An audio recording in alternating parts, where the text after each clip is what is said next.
Sejahtera, kita akan sambung bab 1, nombor nisbah, hukum operasi aritmetik.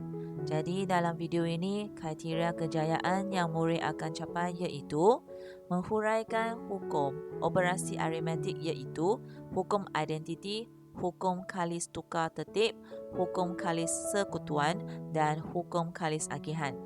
Seterusnya, membuat pengiraan yang efisien dengan menggunakan hukum operasi asas aritmetik ini dan akhirnya kita akan menyelesaikan masalah melibatkan integer. Okey, jadi untuk hukum operasi asas aritmetik kita ada 4 iaitu hukum kalis tukar tertib, hukum kalis sekutuan, hukum kalis tukar agihan dan hukum identiti. Okey, marilah kita lihat yang pertama. Yang pertama kita ada hukum kalis tukar tertib. Yang ini kita hanya mempunyai penambahan dan pendarapan yang mematuhi hukum ini. Okey, apa artinya hukum kalis tukar tertib? Iaitu kalau kita ada 6 biji bola warna biru dan 3 biji bola jingga, apabila kita susun mereka, 6 biru di kiri, 3 jingga di sebelah kanan, sebenarnya adalah sama. Kita akan dapat jawapan yang sama apabila kita susun jingga di sebelah kiri, biru di sebelah kanan. Okey, maksudnya akhirnya kita akan dapat 9 bola juga. Hanya susunan kita sekarang beza. Okey, contohnya sekarang cikgu bagi bola-bola tersebut dan cikgu minta, okey pelajar sila susun ikut warna. Seterusnya sila dapatkan 9 bola. Jadi ada pelajar dia dapatkan susun 9 bola tersebut dengan menggunakan biru dan jingga, tetapi kiri kanan mereka adalah berlainan. Okey, tetapi mereka akan dapat jawapan 9 bola. So kita kata walaupun tertib, tertib maksudnya urutan kan. Tertib mereka sudah ditukarkan, tetapi mereka tetap membawa istilah yang sama. Okey, so ini adalah untuk tambah. Okey, banyak lagi contoh sebenarnya. Okey, contohnya sekarang cikgu minta 7 bola. Okey, antara 7 bola itu hanya 2 bola biru dan juga 5 bola hijau ini boleh membentukkan 7. Okey, mungkin cikgu bagi lagi 3 coklat ke, okey, 6 warna hitam ke. Okey, tetapi cikgu tak nak you pecahkan warna tersebut. Okey, hanya boleh pilih kumpulan-kumpulan yang tertentu untuk bentukkan 7. Jadi inilah jawapan kita. Okey, harap pelajar faham penjelasan. Okey, untuk darab pun sama. Okey, darab kalau saya tukar tertib nombor tersebut, mereka tetap akan dapat jawapan yang sama. Contohnya 2 darab 4. 2 darab 4 maksudnya 2 biji tapi ada 4 kumpulan. Adalah sama dengan kalau ada 4 biji tetapi hanya ada 2 kumpulan. Okey, so mereka tetap akan dapat 8. Okey, so ini pun sama, nombor dia hanya lain saja. Contohnya 8 darab dengan 2. Maksudnya ada 8. Okey, 8 kumpulan di sini tetapi ada 2. So 1 2 1 2 1 2 1 2. Okey, kita akan dapat 16. Kalau saya bahagikan mereka kepada 2 kumpulan, setiap kumpulan itu ada 8 biji, pun sama mereka akan dapat 16. Okey, so ini adalah hukum kalis tukar tertib. Tukar tertib.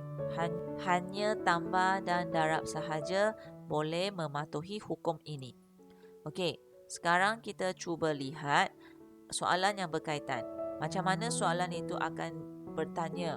Okey, ini hanya adalah contoh ya. Okey, soalan yang selalunya ditanya dalam bentuk macam ni lah. Okey, dia nak tanya sama ada dia benar ataupun palsu. Jadi macam mana kita nak semak jawapan, kita boleh semak angka-angka dia. Contohnya sekarang dia kata 56 tambah dengan 38 sama dengan 83 tambah dengan 56. Adakah ini menggunakan hukum kalis tukar tertib?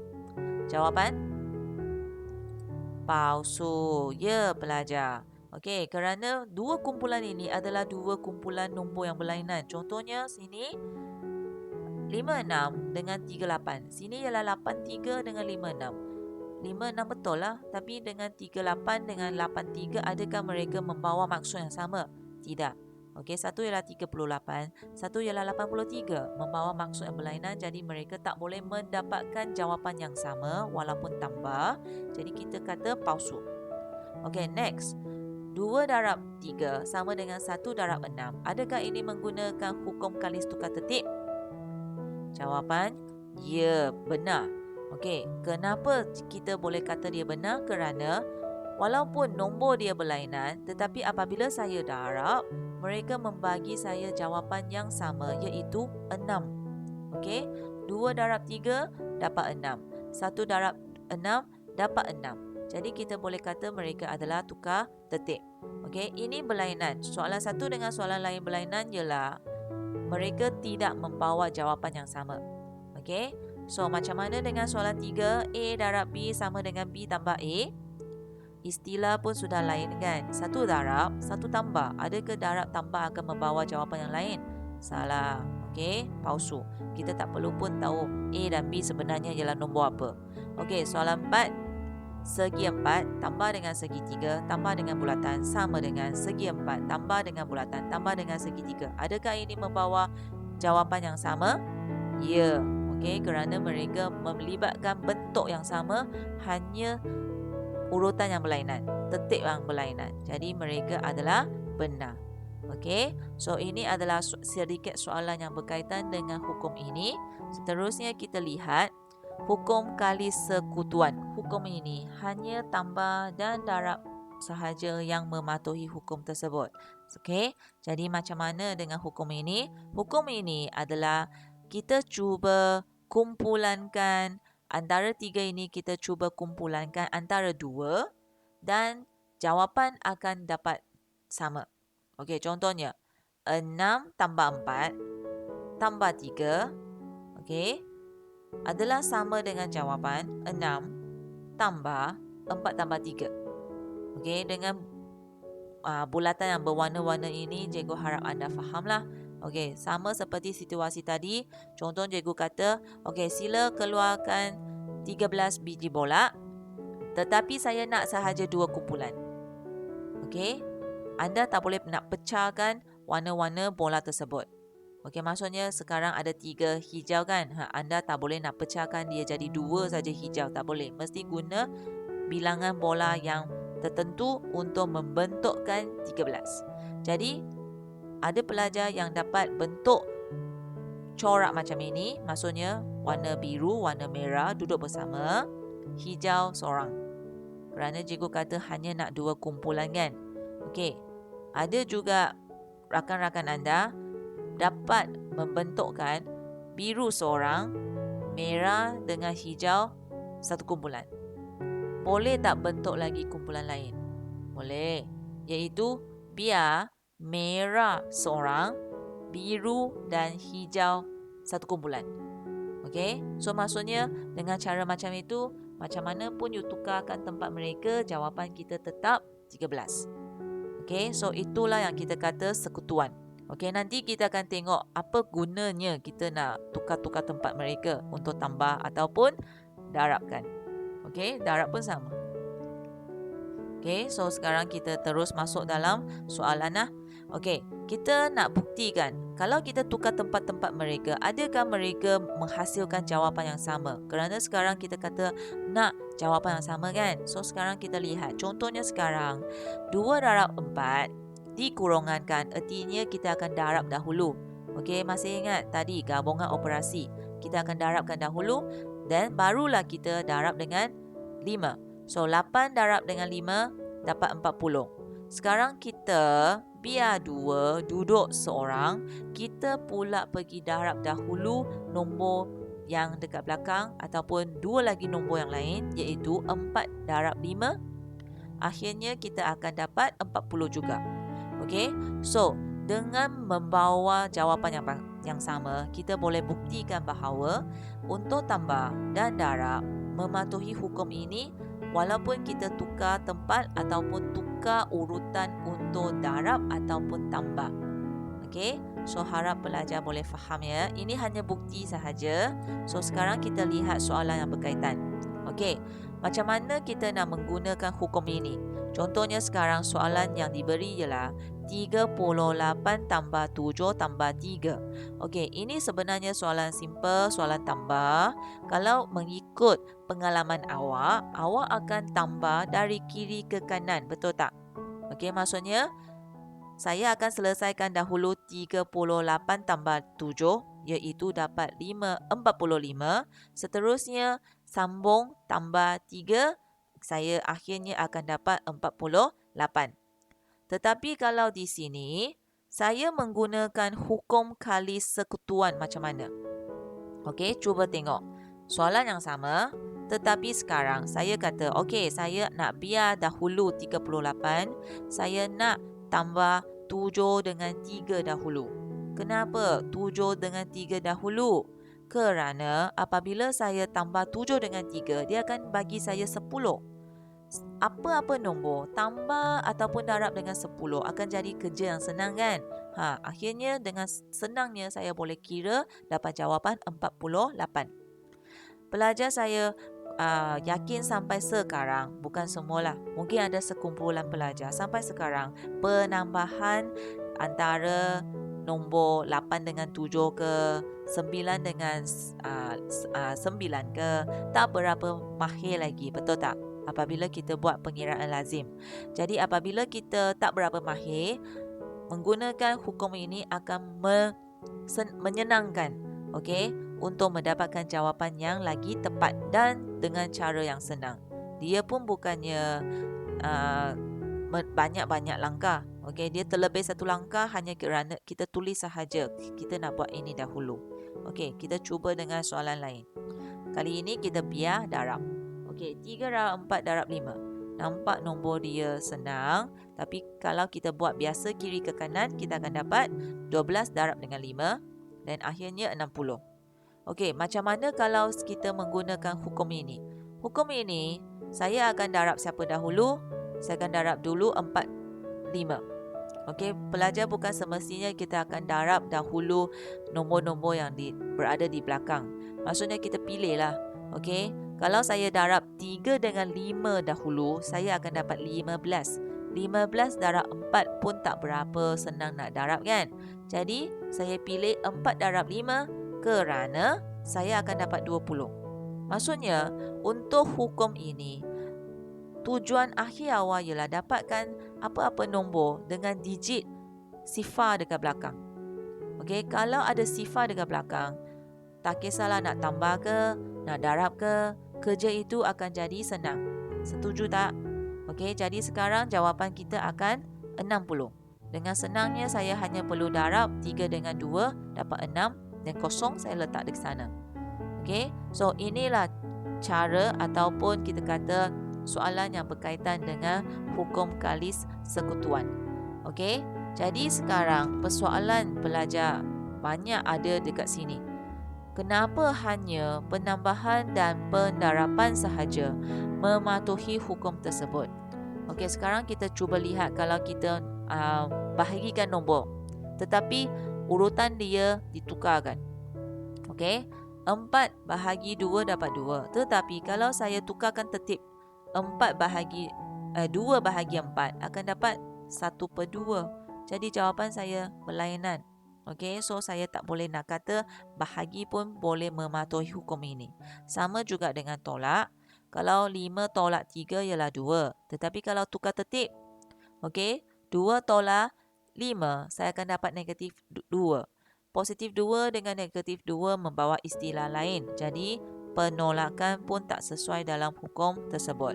Okey, kalau dia tak sesuai dengan hukum tukar tertib, sama dia tak akan sesuai dengan hukum sekutuan. Okey, kerana hukum sekutuan pun kadang-kadang kita akan tukar tempat, tukar urutan mereka untuk darab ataupun tambah. Jadi, dia tak sesuai dengan bahagi dan tolak. Okey, kita tak akan dapat jawapan yang sama. Itulah kita kata rujukan kita. Okey, next kita ada hukum kalis agihan. Okey, macam mana nak agihkan? Okey, kita tengok hanya tambah dan tolak sahaja mematuhi hukum ini. Yang pertama kita lihat macam mana nak kita agihkan. Okey, contoh dekat sini. Kalau kita ada 2 orang di atas trampolin, okey, kita nak agihkan, okey, saya nak 2 orang jadi satu kumpulan. So, 3 orang je kan? Macam mana nak jadi 2 kumpulan? Kita tak boleh biar seorang sahaja buat sendiri. Kalau kita nak buat segak ke, bukan, kita nak buat persembahan ke, okey, kita akan ada markah-markah untuk persembahan tersebut. Jadi cara yang senang ialah, okey, tak apa. Yang baki ni awak akan partner dengan seorang, okey, dan seterusnya awak akan partner lagi dengan seorang. So, dalam 2 situasi ini, 3 orang ini akan dapat dinilai. Faham tak pelajar?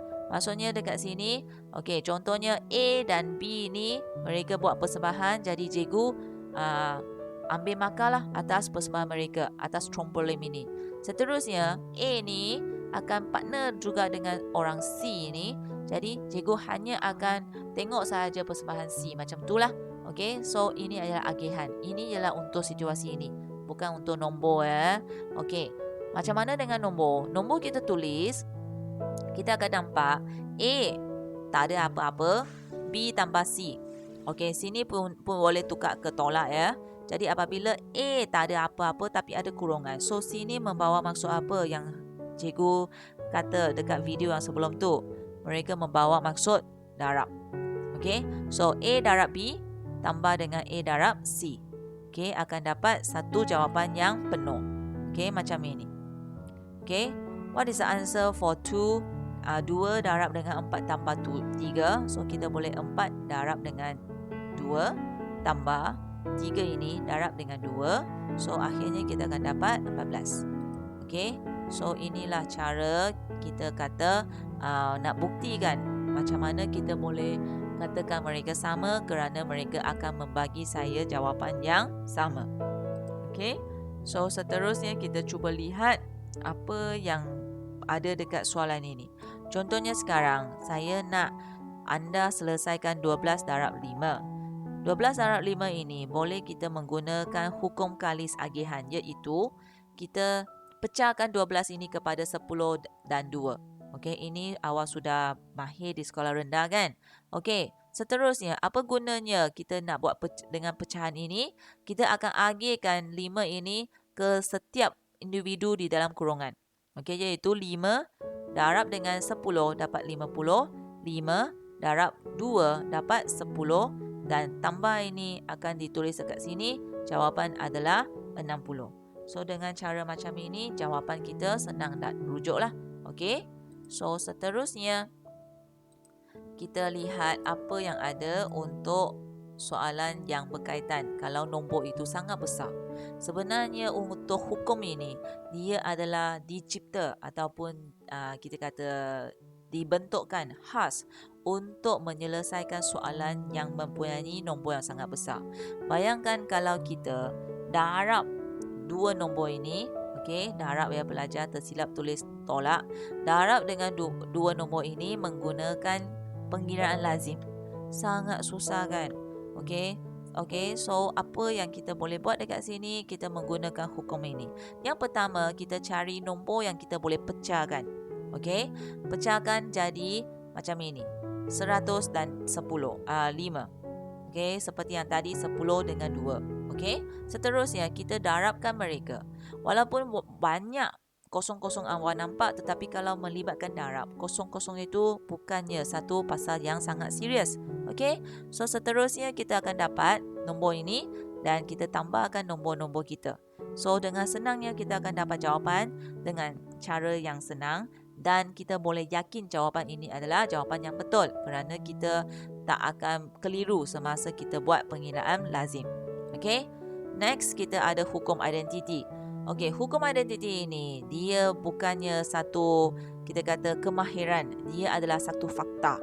Okey, iaitu apa nombor tambah dengan kosong pun adalah jadi nombor tersebut. Contohnya 5 tambah kosong sama dengan 5.